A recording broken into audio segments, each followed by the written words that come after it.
56,000 ಹುದ್ದೆಗಳಲ್ಲಿ ಒಳ ಮೀಸಲಾತಿ ತರಲಿಲ್ಲ ಅಂತ ಅಂದರೆ ರಕ್ತ ಕ್ರಾಂತಿ ಆಗಿಬಿಡುತ್ತೆ. ಜಾತಿ ಮೇಲೆ ಜಾತಿ ಎತ್ಕಟ್ಟಂಥ ಕೆಲಸ ಮಾಡಿದೆ. ಆ್ಯಂಡ್ ಮುಖ್ಯವಾಗಿ ಈ ಹೈಂದ ಪರ, ನೊಂದವರ ಬೆಂದವರ ಪರ ಅನ್ನೋಂಥದ್ದು, ಇದೆಲ್ಲ ಡೋಂಗಿವಾದ ಅನ್ನೋಂಥದ್ದು ಭಾಳ ಸ್ಪಷ್ಟವಾಗಿ ಗೋಚರಿಸ್ತಾ ಇದೆ. ನಾಗಮೋಹನ್ ದಾಸ್ ಕಮಿಷನ್ ಕೊಟ್ಟಂಥ ವರದಿನ ಯಥಾವತ್ತಾಗಿ ಒಪ್ಕೊಂಡು ಅದರಲ್ಲಿ ಯಾರ್ಯಾರಿಗೆ ಏನೇನು ಅಸಮಾಧಾನ ಇದೆ ಅವ್ರವ್ರಿಗೆ ಸಂಬಂಧಪಟ್ಟಂಗೆ ಬಗೆಹರಿಸಿದ್ರೆ ಸರಿ ಇರ್ತಿತ್ತು. ಉಂಡಿರೋಂಥವ್ರು ಒಂದು ಸ್ವಲ್ಪ ಸೈಡ್ಗೆ ಬನ್ನಿ, ಹಸ್ದಿರೋಂಥವ್ರಿಗೆ ಮುಂದೆ ತಿನ್ನಲಿಕ್ಕೆ ಬಿಡಿ ಅನ್ನೋಂಥದ್ದು. ಫಸ್ಟು ಗುಂಪು ಮಾಡಿ ಆ ಗುಂಪಿನವ್ರನ್ನ ಮೇಲೆತ್ತಿ ಅಂತ ಹೇಳಿದೆ. ಹಾಗಾಗಿ ಇಲ್ಲಿ ಗೊಂದಲ ಏನಿಲ್ಲ. ಇಲ್ಲಿ ಈ ಹಿಂದೆ ಎಲ್ಲ ಈ ಮಾದಿಗರು ಒಲೆಯರು ಅಣ್ಣ ತಮ್ಮದಿರು ಅನ್ನೋಂಥದ್ದಿತ್ತು. ಆ ಒಂದು ಬಾಂಧವ್ಯಕ್ಕೆ ಈ ಹೋರಾಟಗಳು ಎಲ್ಲೋ ಒಂದು ಕಡೆ ಪೆಟ್ಕೊಟ್ಟಂಗಾಗಿದೆ. ನಾವು ಯಾರು ವಿರೋಧನೂ ಅಲ್ಲ, ನಾವು ಮಾದಿಗ ಸಮಾಜದ ಹಕ್ಕನ್ನು ರಕ್ಷಣೆ ಮಾಡೋಕ್ಕಿದ್ದೀವಿ. ರಾಜ್ಯದಲ್ಲಿ ಒಂದು ಕಡೆ ಒಳ ಮೀಸಲಾತಿ ಜಾರಿಯಲ್ಲಿದೆ. ರಾಜ್ಯಪಾಲರು ಒಳ ಮೀಸಲಾತಿಗೆ ಅಂಕಿತವನ್ನು ಸಹ ಹಾಕಿದ್ದಾರೆ. ಇದರ ನಡುವೆ ರಾಜ್ಯ ಸರ್ಕಾರ ಕರೆ ಮಾಡಿರುವಂಥ 56,000 ಹುದ್ದೆಯಲ್ಲಿ ಒಳ ಮೀಸಲಾತಿಯನ್ನು ಬಿಟ್ಟು 56,000 ಹುದ್ದೆಯನ್ನು ನೇಮಕ ಮಾಡ್ತೇವೆ ಅನ್ನುವಂಥ ಮಾತುಗಳನ್ನು ಸಹ ತಿಳಿಸಿದೆ. ಇದರ ಬಗ್ಗೆ ಮಾತನಾಡಲಿಕ್ಕೆ ಹಿರಿಯ ವಕೀಲರಾದಂಥ ಅರುಣ್ ಕುಮಾರ್ ಅವರಿದ್ದರೆ, ಸರ್, ರಾಜ್ಯ ಸರ್ಕಾರ ಜಾರಿ ಮಾಡಿರುವಂಥ 56,000 ಹುದ್ದೆಯಲ್ಲಿ ಒಳ ಮೀಸಲಾತಿಯನ್ನು ಹೊರತುಪಡಿಸಿ ಹುದ್ದೆಯನ್ನು ಕರೆ ಮಾಡ್ತೀವಿ ಅನ್ನುವಂಥ ಮಾತುಗಳು ಹೇಳಿದ್ದಾರೆ.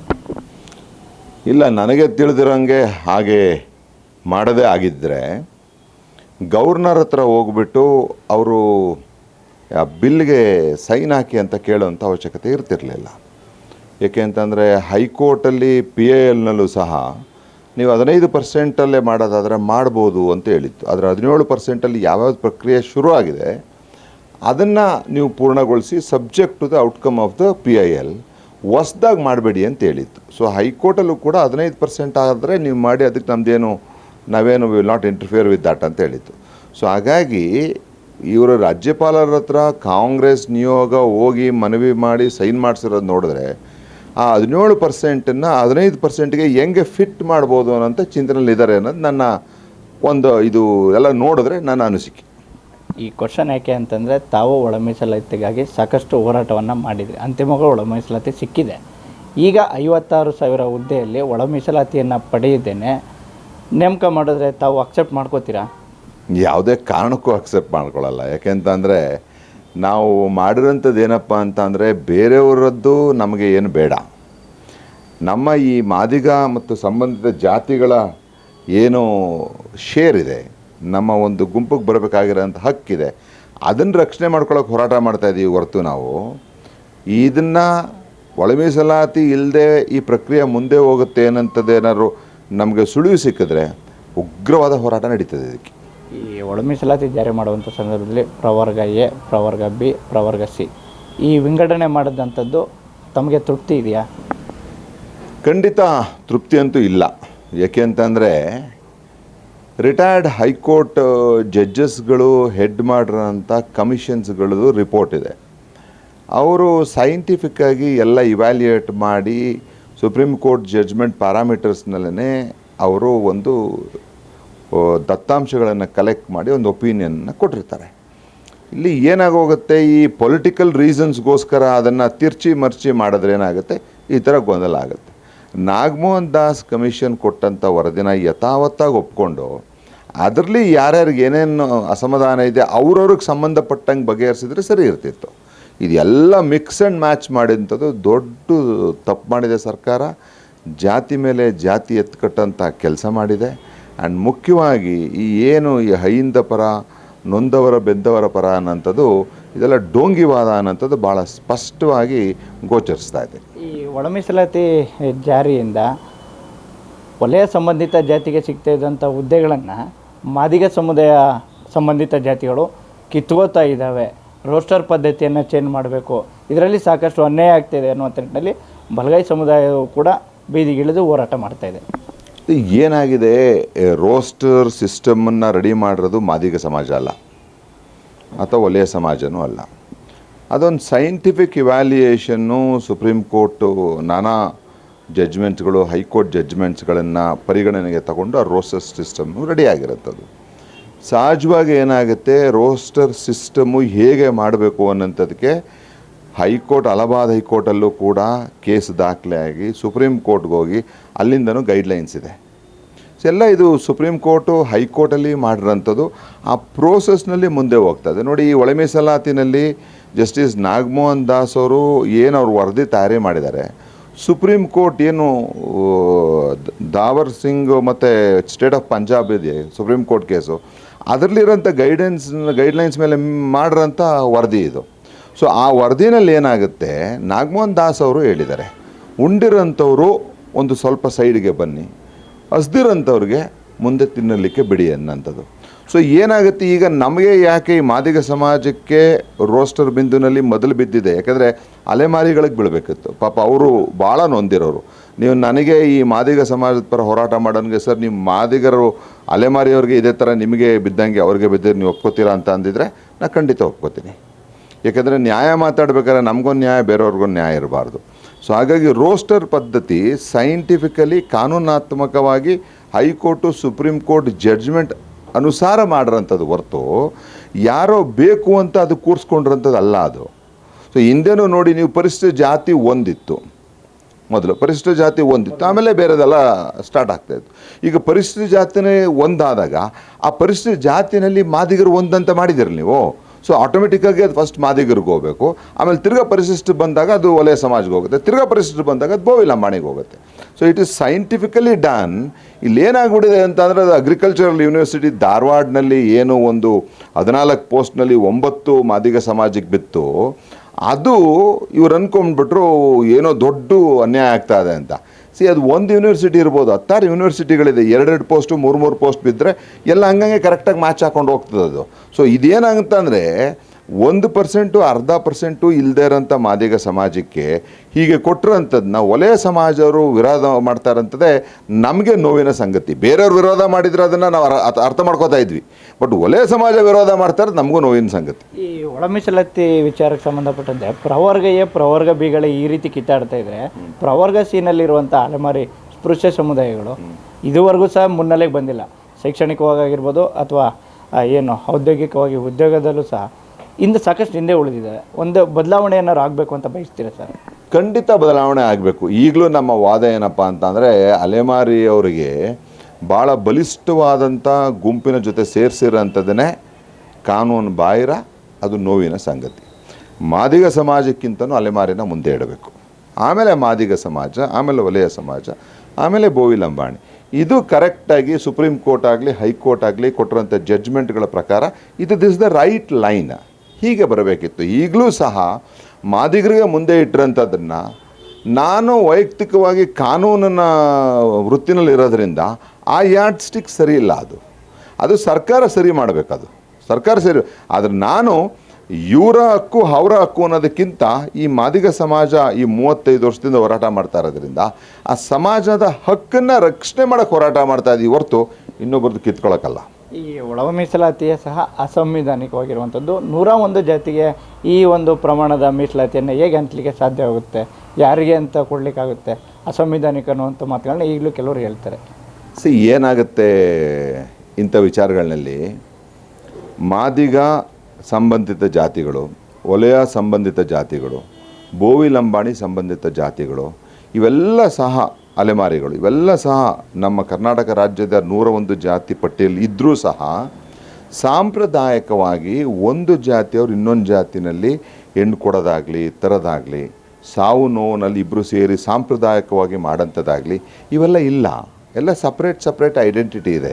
ಹಾಗಾಗಿ ಸದಾಶಿವ ಆಯೋಗದಿಂದನೂ ಸಹ ಮಾದಿಗ ಸಂಬಂಧಿತ ಜಾತಿಗಳು 29 ಇತ್ತಲ್ಲಿ, ಈಗ ಇಲ್ಲೆಲ್ಲ ಕಮ್ಮಿ ಮಾಡಿದ್ದಾರೆ, various reason supreme court parameter ತೊಗೊಂಡು. ಸೊ ಹಾಗಾಗಿ ಒಂದು ಗುಂಪಿನ ಇನ್ನೊಂದು ಗುಂಪುದು ಯಾವುದೇ ಥರದ ಸಾಮಾಜಿಕ ಧಾರ್ಮಿಕ ಅದರಲ್ಲಿ ಭಾಗಿಯಾಗಿದೆ. ಲವ್ ಮ್ಯಾರೇಜ್ ಅನ್ನೋಂಥದ್ದು ಆಗ್ತದೆ, ಅದು ಬಿಡಿ ಎಲ್ಲ ಜಾತಿಗಳನ್ನೂ ಆಗುತ್ತೆ, ಎಲ್ಲ ಕ್ಯಾಸ್ಟ್ನಲ್ಲೂ ಆಗುತ್ತೆ.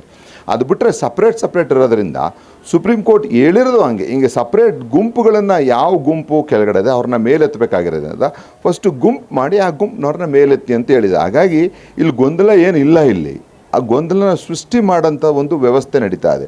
ನಾವು 10 ಸರಿ ಹೇಳ್ತೀವಿ, ಯಾವುದೇ ಗೊಂದಲ ಇದ್ದರೂ ಚರ್ಚೆಗೆ ಬನ್ನಿ, ಚರ್ಚೆ ಮಾಡೋಣ ಅಂತ. ಆದರೆ ಚರ್ಚೆಗೆ ಬರದೆ ಭಾವನಾತ್ಮಕವಾಗಿ ಹೇಳೋಂಥ ವಿಚಾರಗಳಿಂದ ಈ ಹಿಂದೆ ಎಲ್ಲ ಈ ಮಾದಿಗರು ಒಲೆಯರು ಅಣ್ಣ ತಮ್ಮದಿರು ಅನ್ನೋಂಥದ್ದಿತ್ತು. ಆ ಒಂದು ಬಾಂಧವ್ಯಕ್ಕೆ ಈ ಹೋರಾಟಗಳು ಎಲ್ಲೋ ಒಂದು ಕಡೆ ಪೆಟ್ಟು ಕೊಟ್ಟಂಗಾಗಿದೆ. ನಾವು ಇವತ್ತು ಸಹ ಯಾವುದೇ ಚರ್ಚೆಗಳಿಗೆ ಬರಲಿಕ್ಕೆ ರೆಡಿ ಇದ್ದೀವಿ. ನಾವು ಯಾರು ವಿರೋಧನೂ ಅಲ್ಲ. ನಾವು ಮಾದಿಗ ಸಮಾಜದ ಹಕ್ಕನ್ನು ರಕ್ಷಣೆ ಮಾಡೋಕ್ಕಿದ್ದೀವಿ. ನೋಡಿ, ಧಾರವಾಡ ವಿಚಾರದಲ್ಲಿ ಹೀಗೆ ಹೇಳಿದ್ವಿ. ಇದೇ ಚಾಮರಾಜನಗರ ಸೌತ್ ಪೊಲೀಸ್ ಸ್ಟೇಷನ್ನಲ್ಲಿ 14 ಜನ ಪರಿಶಿಷ್ಟ ಜಾತಿನಲ್ಲಿರೋರಲ್ಲಿ 13 ಜನ ಒಲೆಯರಿದ್ದಾರೆ, ಒಬ್ಬರು ಮಾದಿಗರಿದ್ದಾರೆ. ಇದೇ ಪಾಂಡವಪುರ ಗೌರ್ಮೆಂಟ್ ಆಫೀಸ್ನಲ್ಲಿ 7 ಜನದಲ್ಲಿ 6 ಜನ ವಲಯ ಗುಂಪಿನವರಿದ್ದಾರೆ, ಒಂದು ಬೋವಿಲಂಬಾಣಿ ಕಡೆ ಅವರಿದ್ದಾರೆ, ಒಂದು ಮಾದಿಗರು ಇಲ್ಲ.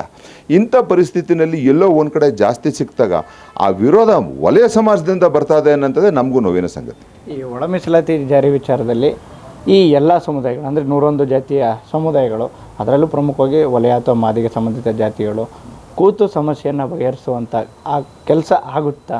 ಯಾವ ರೀತಿ ಬಗೆಹರಿಸ್ಬೋದು ಇದನ್ನು ಅಂತ ನೋಡಿ, ಯಾರಾದರೂ ಗಟ್ಟಿತನದಿಂದ ಈ ಹೆಜ್ಜೆ ಇಟ್ಟಿದ್ದಾರೆ, ಪರ್ಟಿಕ್ಯುಲರ್ಲಿ ವಲಯ ಸಮಾಜದ ಮಲ್ಲಿಕಾರ್ಜುನ್ ಖರ್ಗೆ ಅವರು ಇರಲಿ, ಯಾಕೆಂದರೆ ಅವರು ನ್ಯಾಷನಲ್ ಕಾಂಗ್ರೆಸ್ ಪ್ರೆಸಿಡೆಂಟ್ ಇದ್ದರು. ಆಮೇಲೆ ಕಾಂಗ್ರೆಸ್ನಲ್ಲಿ ಭಾಳ ದೊಡ್ಡ ಮಟ್ಟದ ನಾಯಕರು ಸಹ, ಅವರಾಗಲಿ ಅಥವಾ ಪರಮೇಶ್ವರ್ ಅವರಾಗಲಿ ವಲಯ ಸಮಾಜದಿಂದ, ಅಥವಾ ಅಷ್ಟೇ ದೊಡ್ಡ ಸ್ಥಾನದಲ್ಲಿರೋಂಥ KH ಮುನಿಯಪ್ಪನವರಾಗಲಿ, ಇವರು ಕೂತು ಈ ಹೋರಾಟಗಾರರನ್ನ, ವಕೀಲರನ್ನ, ಯಾರು ಆಸಕ್ತಿಯವ್ರನ್ನೆಲ್ಲ ಕರೆದು ಬಗೆಹರಿಸಿದ್ರೆ ಇವರ ಹೆಸರುಗಳು ಈ ಇತಿಹಾಸದ ಪುಟದಲ್ಲಿ ಉಳ್ಕೊಬಿಡ್ತಾ ಇತ್ತು.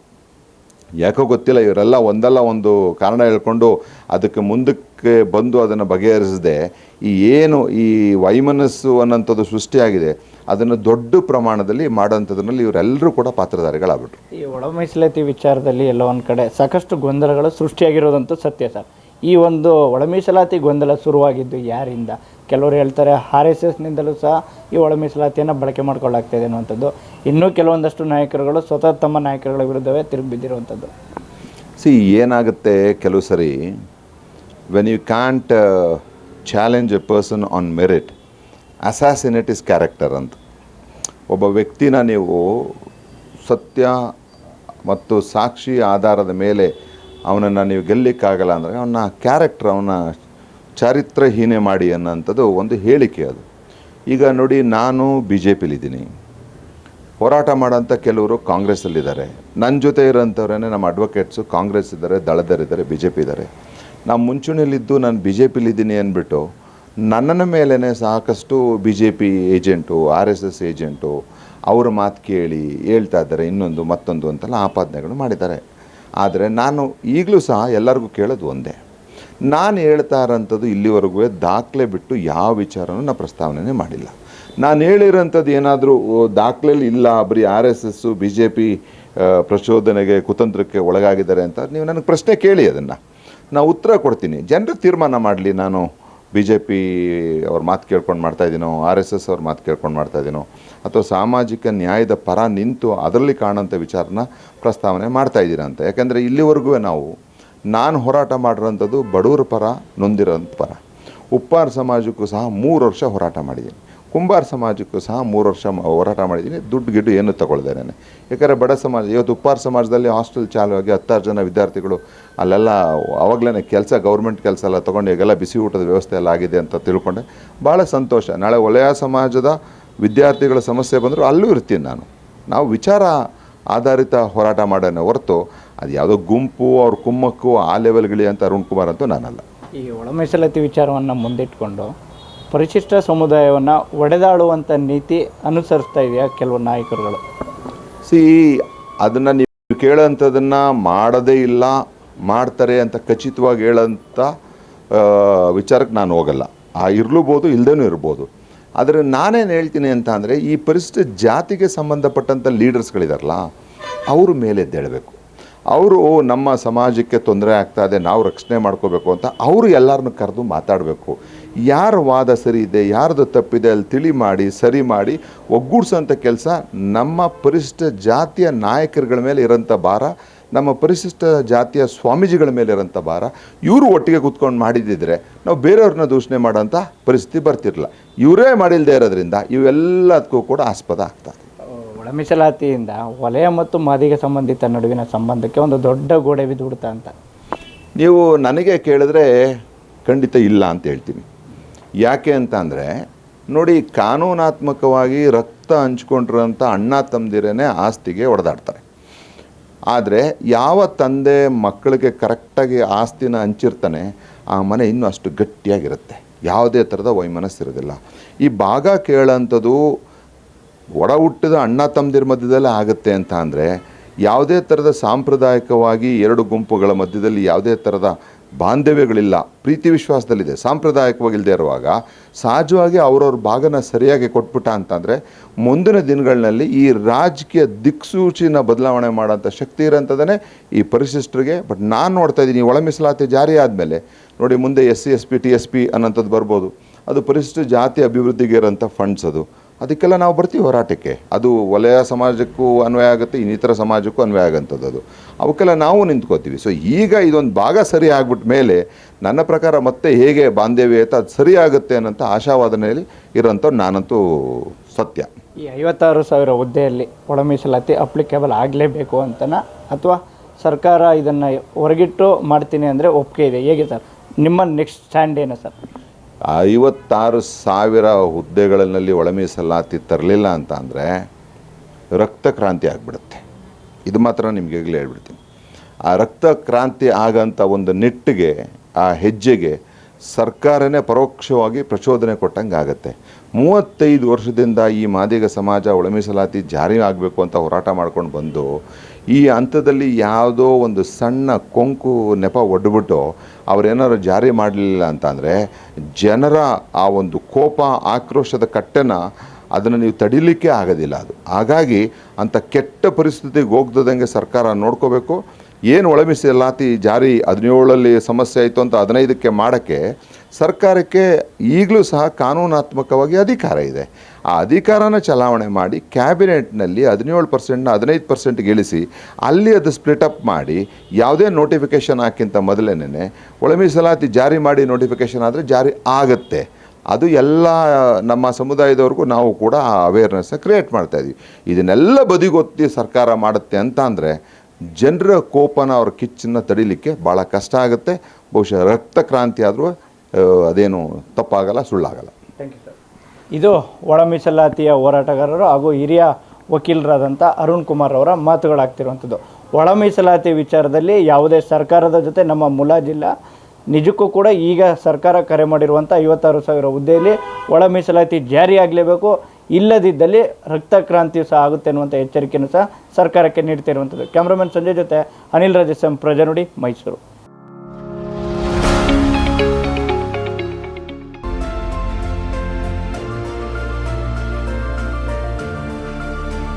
ನೈಜ ಸುದ್ದಿಗಾಗಿ ನೋಡ್ತಾ ಇರಿ ಕನ್ನಡಿಗರ ಪ್ರಜಾನುಡಿ ದಿನಪತ್ರಿಕೆ.